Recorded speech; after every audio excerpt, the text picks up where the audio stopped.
এখানে বাচ্চাদের জন্য কিন্তু খুব সুন্দর একটা আয়োজন আছে, যে বাচ্চারা আসলে এখানে কিন্তু মোটেই বোর হবে না। এতটা সুন্দর একটা অ্যাম্বিয়েন্স এখানে তৈরি করা আছে।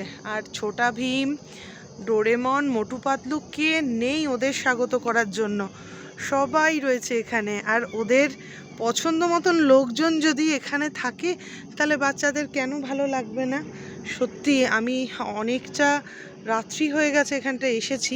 একটু যদি দিন থাকতে আসতাম, জায়গাটা আরও সুন্দর করে আমি দেখাতে পারতাম। ভীষণ সুন্দর, ভীষণ সুন্দর লাগছে, ভীষণ সুন্দর।